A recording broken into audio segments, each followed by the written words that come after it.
देश भर में मुसलमानों की पार्टी एमआईएम को कहा जा रहा है, लेकिन एमआईएम के बिहार विधानसभा के विधायक दल के नेता अख्तुल इमान दलित मुद्दे को लेकर बेबाकी से विधानसभा में उठाया है। खास आपको हम दिखाएंगे, उससे पहले बताएंगे उन्होंने 4 मिनट के वक्त में बेबाकी से कई मुद्दों को लेकर विधानसभा में जोरदार तरीके से उठाया है। सरकार जो इस वक्त चल रही है वो सरकार चल रही है अपने दावे के साथ, न्याय के साथ विकास और कानून का राज।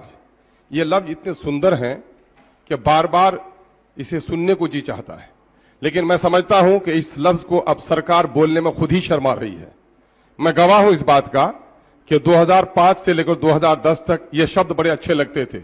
वाकईतन कानून के राज को स्थापित करने में सरकार ने कामयाबी हासिल की थी।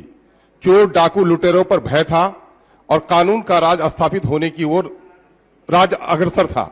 लेकिन न जाने 10 के बाद सरकार को कौन सी बीमारी लग गई है कि चोर डाकुओं का सीना चौड़ा हो गया है। पटना जैसे शहर में दिन को गोलियां चलाई जाती हैं और दुकानों को लूटा जा रहा है जेवरों के, और दलित की बेटी को अगवा किया जाता है।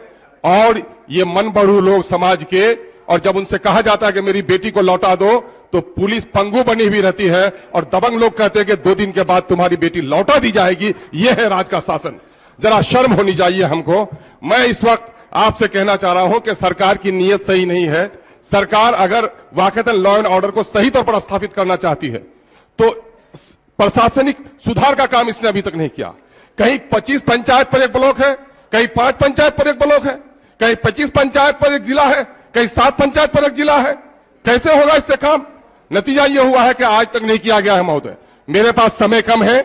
मैं सरकार से मुतालबा करना चाहता हूं कि सीमांचल का क्षेत्र सबसे पिछड़ा है, वहां पर बहुत दिनों से एक मांग है कि वहां पर अनुमंडल बनाया जाए बहादुरगंज को, वहां पर पहाड़कट्टा को, वहां पर छतरगाछ को, पोआखाली को, हल्दी खोड़ा को, हजरतगंज कन्याबाड़ी को, बारा ईदगाह को, मजगवा को, वहां पर अलग अलग प्रखंड वहां पर स्थापित किए जाए।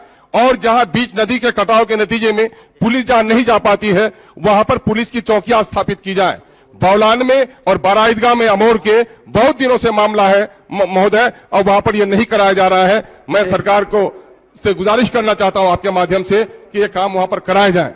महोदय, राज्य की स्थिति इस कदर वो हो गई है। बिल्कुल बिल्कुल सर, आपके आदेश का पालन करूंगा सर, लेकिन आपसे जरा सा आशा भी रखता हूं सर कि मेरा समय तो खुद ही कम है, अल्पावधि है, उसमें क्या काटिएगा सर, उन लोगों का काटिएगा समय। मामला यह है महोदय कि मैं आपसे ये गुजारिश करना चाहता हूं, लेकिन बढ़ने भी नहीं देंगे। हाँ ठीक है महोदय, मैं जो गुजारिश करना चाह रहा हूं महोदय वो ये है कि पुलिस को फ्रेंडली होना चाहिए। लेकिन आज हमारे यहाँ पुलिस का इतना भय है महोदय कि चोर डाकों पर भय नहीं है। पूरी पुलिस लगा दी गई है, बालू में और दारू में लगा दी गई है। जिनके यहाँ डकैती होती है रात को, अपना जेवर देकर डकैत से जान छुड़ा लेता है, लेकिन डकैती की रिपोर्ट लिखवाने के लिए थाना जाने में डाकुओं से ज्यादा पुलिस को देखकर डर लगने लगा है। महोदय, यह कौन सी स्थिति है?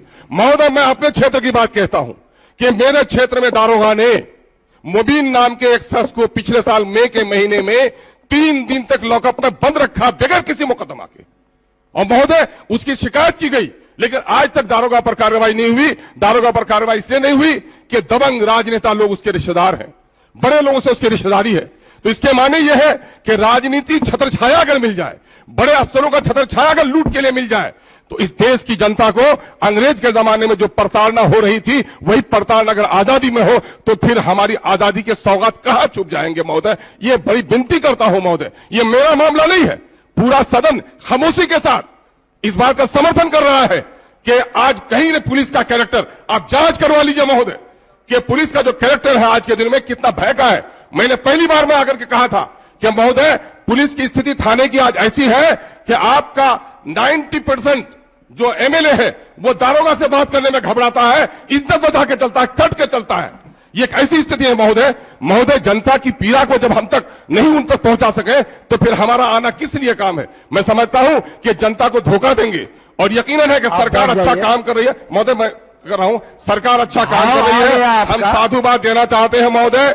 सरकार अच्छा काम करे, लेकिन जनता की पीड़ा को अगर सरकार न समझ सके तो मरे हुए बकरी की खाल से लोहा भी भस्म हो जाता है सर। इसलिए गरीबों की आस से बचाते हुए पुलिस प्रशासन को और प्रशासनिक सुधार की ओर तवज्जो देने के लिए आप हुकूमत को तंबीह करेंगे, ये मैं आशा ही नहीं बल्कि उम्मीद रखता हूं। आपने समय दिया।